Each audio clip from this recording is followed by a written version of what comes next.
القلوب. مرحبا بكم الناس الكل، رجع لكم في 90 دقيقة. اليوم يرافقني عبد العزيز المزوغي. مرحبا بك عزوز مرة أخرى. باش نمشيو لباريس. شفت الفيديو وقت اللي رئيس الجمهورية طالبوه مواطنين توانسة أنه يجاوبهم حول القرارات اللي باش يتخذها في الكامون. ريتا ما شفتهاش، باش نشوفوها ونسمعوها تو سويت ونرجعوا بالتحليل. شوف بالكدا وقلنا شنو رايك. عند الحق يتكلم ولا انا سكت؟ انا سكت، خلوه يتكلم هكا وخليه يتكلم. حقنا هذا يزينا من العبوديه، حياتنا كلها احنا في العبوديه. 96.98% صلحنا اخطانا صحيح، صلحنا اعتذار يا علي على خويا، اعتذار بس خاف اعتذر يا علي سي بون، الرجال رسمي اعتذر سي بون يا علي. شهرين دالي الاولاد كانوا بحذاك في القصر وهنيتهم وهنونهم. يا سياده الرئيس يا زميلة القصراء طارق الحداد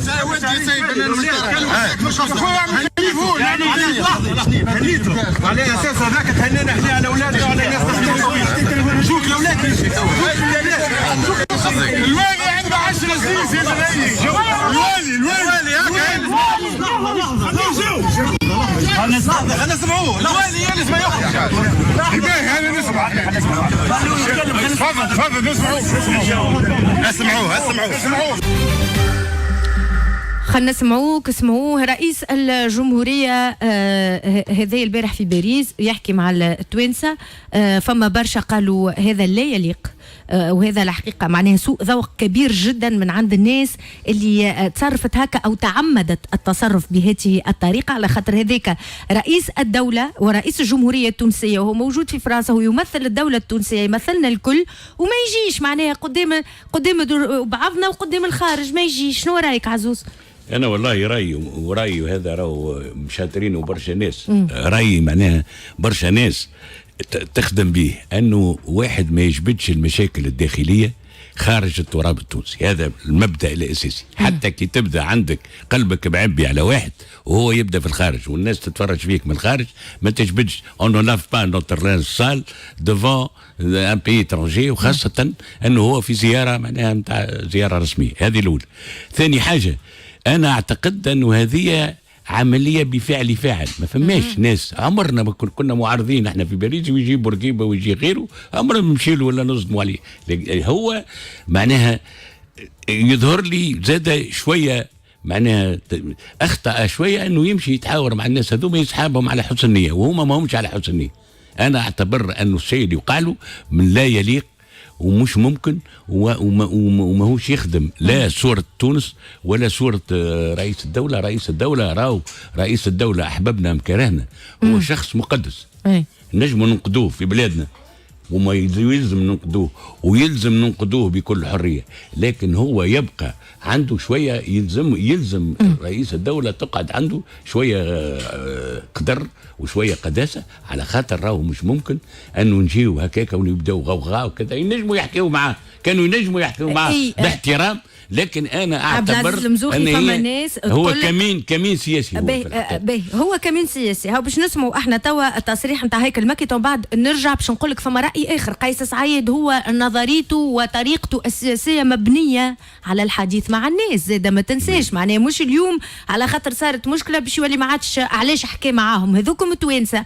نسمعوا هيكل المكي النائب عن حركه الشعب يقول انه الناس هذوما اللي تعرضوا لرئيس الجمهوريه ما جاوش بصفه اعتباطيه. اللي ما صار اليوم في فرنسا وعيب انه ربي ناب علينا وشعب تونس مشى انتخب رئيس طاهر صادق مبدئي مقاوم للاستعمار مقاوم للصهيونيه، نجو اليوم على خاطر ما يتماشاش وما يتحطش تحت جبه اي حزب سياسي مهما بلغ شانه. اليوم يلزم نعملوا له اشكاليات في فرنسا، نبعثوا له. شكون تقصد؟ طبعا الناس اللي ماشيه اليوم ماشيه امام سفارتنا بمشهد مركب ومسرحيه سمجه وسيئه. طبعا حركه النهضه. حركة النهضة هيكل مكي يقول هما اللي بعثوا شكون القيس سعيد باش يشنجوه باش يستفزوه باش يشوهوا له صورته. شنو رايك انت؟ والله هذا ما يضرنيش، مش مستبعد، لكن هي فما اليوم واضح انه فما خلاف بين رئيس الجمهورية وحركة النهضة واضح.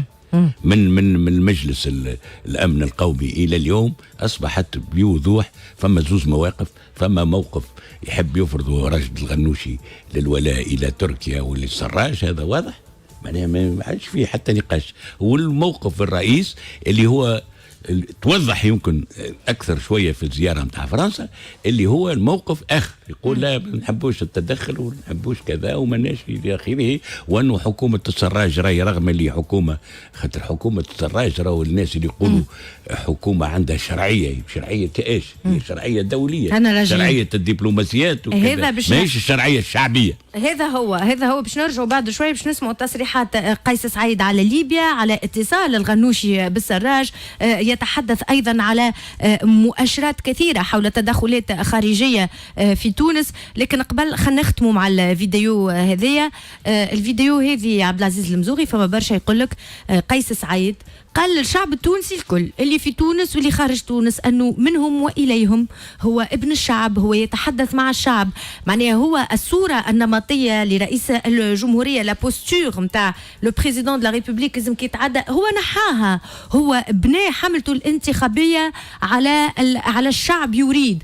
دونك اليوم يقول لك لماذا لم يقبل قيس سعيد انه الشعب يتحدث اليه بطريقه مباشره في باريس؟ شو المشكل؟ شوفك العام يمكن انت وقتها كنت صغيره وانا بيدي كنت صغير، اوائل الاستقلال في 56 و57 مشى بورقيبه القفصه ويعرفوا ان القفصه معناها ماهيش معاه، وكان وقتها محجوب بن علي امر الحرس الوطني الله يرحمه، حتى هو زاد الناس طيبه معناها انا تعرفت عليه وكذا. وقت اللي جاء باش يمشي للناس خاف عليه وداير فما وقتها وفما واحد قال نهارتها كانت عندي مشروع باش نضربه بالكرتوش البورقيبه. يا اخي دز محجوب بن علي قالوا خليني نمشي، ومشى يحدث فيهم.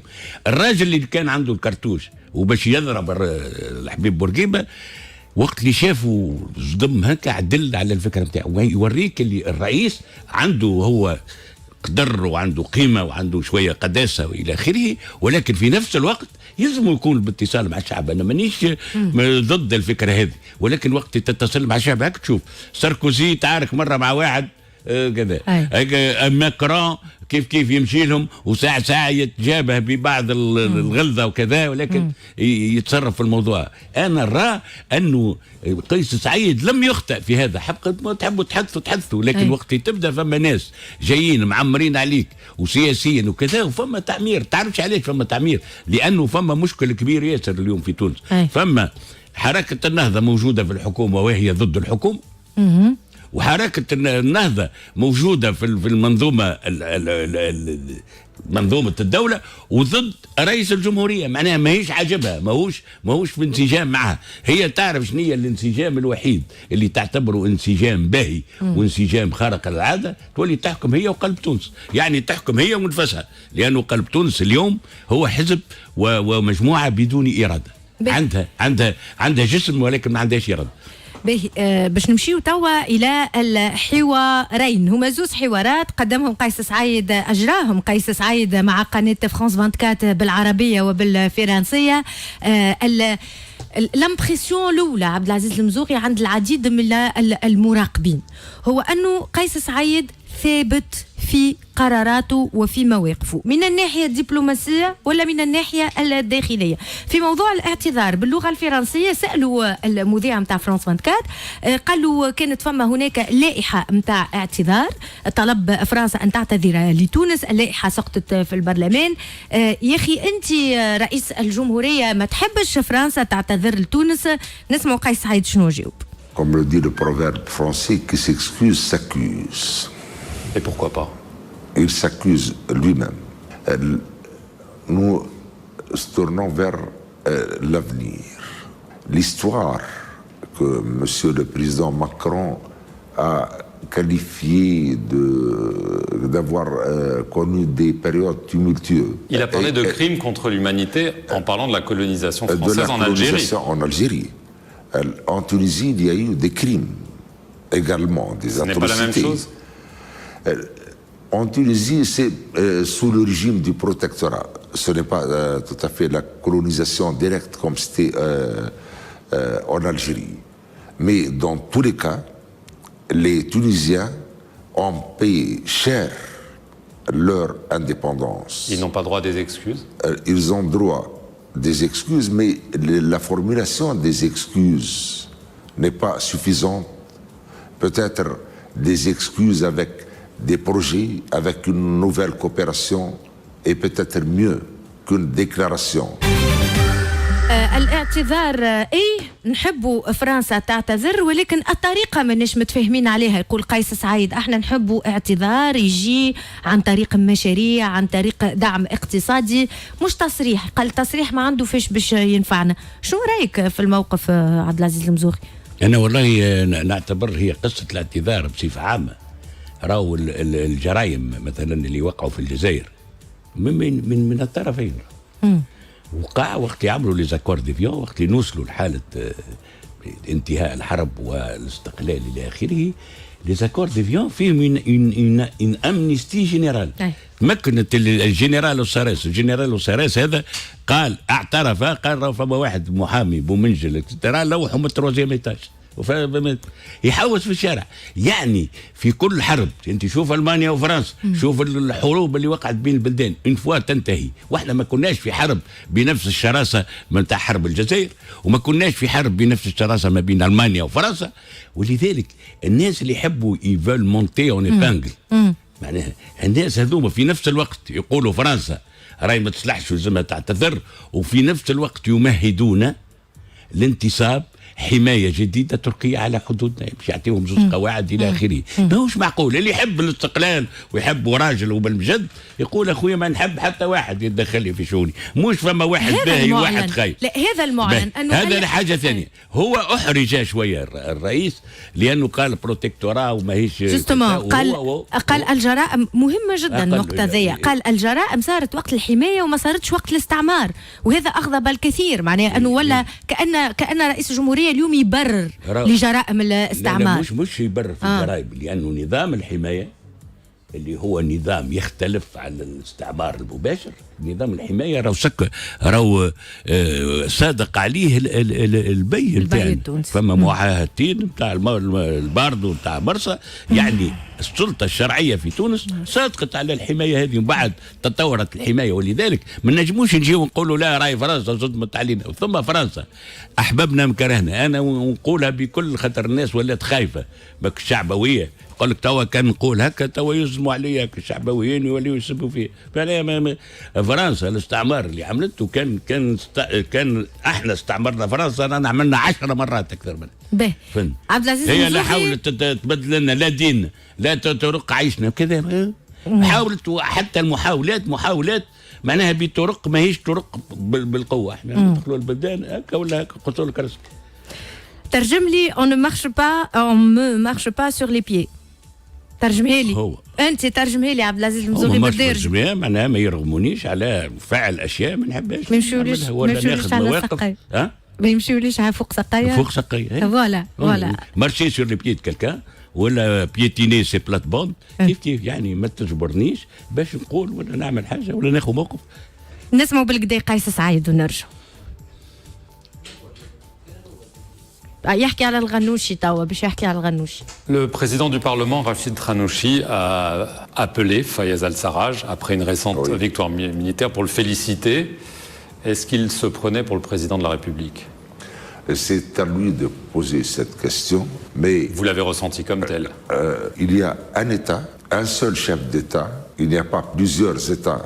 Il n'y a pas plusieurs chefs d'État. Il n'y a qu'une diplomatie tunisienne dirigée par le chef de l'État. Il y a la diplomatie parlementaire, c'est autre chose. Les liens et les rapports entre les parlements du monde.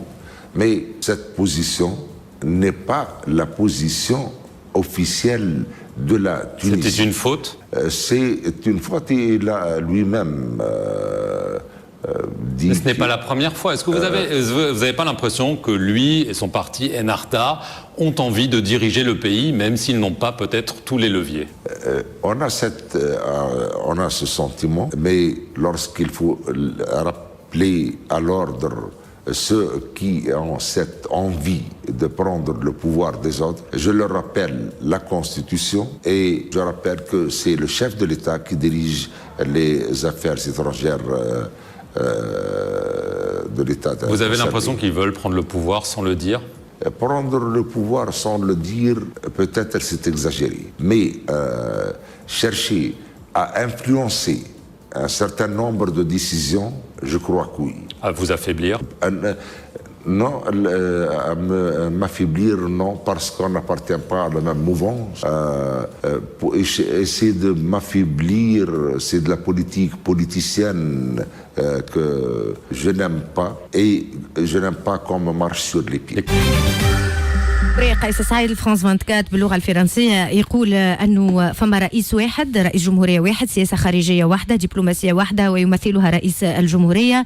يقول انه راشد الغنوشي نعم اخطا وقت اللي اكلم فايز السراج وهنأه بالقاعده العسكريه. يقول ايضا انه سالوا المذيع عبد العزيز المسوخي، سالوا قال له يا اخي الغنوشي والنهضه يحبوا يسيطروا على الحكم رغم انهم ما عندهمش الاليات الانتخابيه ولا السياسيه اللازمه. قالوا ايه يحبوا يسيطروا يمكن، اما انا ديما نفكرهم بالدستور اللي يحب ينقلب على سلطات غيره نفكروه بالدستور. والله أنا نحب نقول حاجة ربما ساعة قبل تمهيدا لكل شيء على قيس سعيد. قيس سعيد ماهوش رجل بتاع السياسة، مش يعارك، عنده 50 سنة في السياسة، إنسان جامعي وإنسان حقوقي وإنسان معناها مختص في القانون الدستوري، ولذلك معناها من هالناحية هذه يلزم نعطيوها شوية وقت باش يتزلز شوية في السياسة، لأنه وصل إلى رئاسة الجمهورية بصفة تكاد مفاجأة، ولذلك راهو ماهوش عيب أنه ناس اللي مستبعدين عن الحكم يتزلز معناه يولي يحكي اللغة الخشبية وما يقولش الحقيقة. فما والله ما نعرفش شكون، ما نعرفش قاعد يخمم رئيس الجمهورية. لا ما نعرفش شكون اللي دايرين به كيفاش يقولوا له، ما هو يلزموا يعمل مجهود أكثر، مجهود اتصالي أكثر. هذه الأولى. الحاجة الثانية راهو ماهوش عيب فرانسوا ميتيران وقت اللي خلته عام 81 في فرنسا، رغم اللي هو من عام 46 وهو في معناها وقعوا ديكواك هكا، ماهيش مشكلة. المشكلة هو الأساس، شنو هما المشاكل الأساسية؟ والمشاكل الأساسية اللي كان نحبوا نحلوا المشية بتاع فرنسا، علاش مشى لفرنسا؟ وهل السفر إلى فرنسا حقق الأهداف التي خططت للمشي هذه؟ علاش مشى؟ مبدئيا مشى في زيارة صديقة وعمل، على خاطر استدعاه ماكرون ملي كان مترشح. لا كان ينجم كان خاطر الأحداث تعاقبت ولا مجبور لإطفاء الحريق. أولا هاك اللائحة اللي قدمها السي مخلوف وقالوا فرنسا كل روايق معناها اللي ما عنده حتى معناها إنسان بعقله، معناها خاطر هما توا وصلوا لمجلس النواب ناس ما همش بعقولاتهم، أما إنسان بعقله عمره يطلب طلب هيك، ما فما حتى واحد طلب هيك. الناس تتعامل مع فرنسا، وفرنسا من الاستقلال تو أنا خدمتك العام في الخارجية، فرنسا عملت لنا اللي نحن ريجيم بريفيليجي من قبل. احنا في المفاوضات نتاع الضمان الاجتماعي فرنسا تعطي فينا في فلوس اكثر من توينسا معناه، وفي الميزان التجاري نتاعنا مع فرنسا احسن بكثير، وفيه فائض لفائده تونس، وبينما الميزان التجاري مع تركيا معناها في الناس الكل تعرف. ما المشكله نتاع اللائحه اليوم بربي، ولو انا ما حبيتش نرجع لها الموضوع، سامحني عبد العزيز المزوغي، النقطه خاطر قلتها خلطوا ناس وتخلويذ وكل موضوع الاعتذار هذا من فرنسا. ائتلاف الكرامه حطوا في برنامج الانتخابي، وهو شي يقول لك اليوم، يقول لك انا ناس انتخبتني على برنامجي، انا برنامجي نحب ننفذه، هاني عملت لائحه. اي فما اللي انتخبوا اللي حطوا ائتلاف الكرامه ما حطوه قد جاب في ائتلاف الكرامه من المواطنين، مش من المواطنين، من الناخبين جاب 6% ولا 7%. هذه وهو يمثل يمكن 1% من الشعب التونسي. اي حتى 1% ذاك يحب هو يحقق له برنامج، هو يطلب، لكن هاو رفضوا له. اولا هم رفضوا له، هو طلب وهم رفضوا له، وثانيا عندنا الحق باش نقولوا راهو طلب خاطئ وما عنده حتى معنى. هذا واضح. نرجعوا للاسباب نتاع الزياره. نعم نرجعوا للاسباب نتاع الزياره. نرجع لاسباب الزياره. هو الاسباب الزياره حاجتين فيهم هذا الاعتذار اللي شوش العلاقات اللي هي علاقات طيبة ما بين تونس وفرنسا، والحاجة الثانية هي حكاية ليبيا.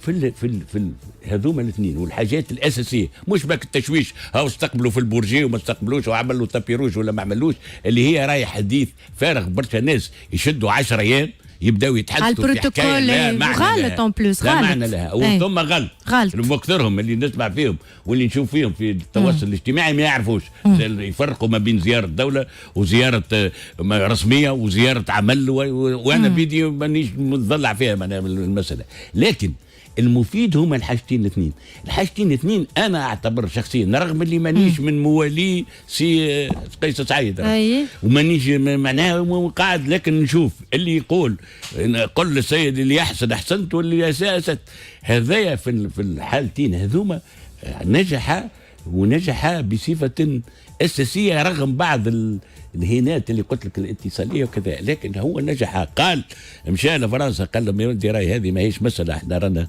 نحبوا نقعدوا في علاقات طيبه وفي علاقات تعاون، وقال راهو في مساله ليبيا التدخل الخارجي راهو لا معنى له ولا يقبل. شكرا لك. على خاطر باش نمشيو مباشره الى تصريحات قيس سعيد حول ليبيا. أولا الحل لا يجب أن يكون إلا ليبيا، والشرعية الدولية التي نعترف بها وهي المرجع ليست شرعية أبدية، هي شرعية دولية بناء على قرار من مجلس الأمن، ولكن يجب أن نبحث عن شرعية أخرى تنطلق من الداخل الليبي، شرعية تقوم على المشروعية الانتخابية. وكنت جمعت عددا من رؤساء القبائل وزعمائها للنظر في إمكانية وضع تنظيم مؤقت للسلطة العمومية يكون مقدمة للانتخابات ويكون بعد ذلك تمهيدا لوضع دستور دائم لليبيا. للأسف لم يقع تواصل هذه الاجتماعات، بالرغم من أنني ما زلت أصر على أن الحل لا يمكن أن يكون إلا ليبيا. طيب. ثم النقطة الثانية رفض أي تدخل أجنبي في ليبيا من أي جهة كانت. القضية تتعلق بالشعب الليبي، والشعب الليبي وحده صاحب السيادة هو الذي يقرر مصيره بنفسه. هذا هو الموقف من ليبيا، يظل موقف واضح اللي قالوا في الندوة الصحفية، نفسه اللي قالوا في الحوارات التلفزية، نفس الموقف اللي في تونس أيضا. هو يريد تجميع الفرقاء والقبائل يعملوا دستور يحب الشرعية والمشروعية. واضح جدا. دونك وهذا أقلق الكثير طبعا، لأنه أقلق الناس اللي ما همش في الخط هذا. تو هذه ليبيا قالت راهو المعركة اللي ربحوها ضد حفتر احنا ربحناها، هما يقولوا راهو ما بنيش انا نقول، يقولوا رانا احنا انتصرنا معناها بالوكاله على حكم، لانه السراج في الحقيقه ما يمثل حتى شيء، معناها حاطينه معناها صوره وبرا. وشوف انت بالنسبه لرد الفعل على ما قاله سعيد، وهذاك ياكد انه سعيد قال، الرئيس سعيد قال كلاما جادا وصلب، لانه الناس الكل من مخلوف الى النهضه عاملين عليه حمله وقالوا لا وما يجيش وما فماش، وخاصه الليبيين ولاو اليوم يترحموا على الباجي قايد السبسي، الليبيين بتاع السراج. وهذا كيبين لك عمق، وانا نقولها راني برسك بدمع العين، لانه الباجي كنت معاه وكذا. عمق التسيب اللي عمله الباجي قايد السبسي في السياسه الخارجيه، ولاو يرحموا عليه لانه كان يخدم في مصالحهم، جماعه السراج وجماعته. ما سمعتش قالوا ترحموا عليه، وروسي الباجي كان حاجه خارقه العاده وحاجه. ولذلك انا اعتبر ان اليوم دخلنا هو سيتي بلوس باش بوغ اتاكي قيس سعيد اكثر من انهم باش يترحموا على الباجي. الحقيقه معناها كانوا يحبوا الباجي في السياسه الخارجيه انتهج نهجا خاطئا ومعروف في سوريا في باش نواصلوا. فما زوز تصريحات مهمين اخرين باش نسمعوهم لقيس سعيد، يتحدث على مؤشرات حول تدخل خارجي في تونس، ويتحدث عن تغيير النظام السياسي. وبعد الفاصل مباشره نستقبلوا أسامة الخليفي رئيس كتلة قلب تونس، ناخذوا رايه زاده في التصريحات هذه لأنها تهم النظام السياسي والسياسة والبرلمان، لأنه سيكون من صلب عمل البرلمان التغييرات هذه الكل. وباش نفهموا أكثر ما هي حقيقة لجنة التحقيق البرلمانية اللي قلب تونس وائتلاف الكرامة تقدموا بطلبها في ملف تضارب المصالح لرئيس الحكومة. الملف تضارب مصالح رئيس الحكومة متواصل وبدأ يكبر، والناس الكل تدلي بدلها في الموضوع. فاصل وراجعين.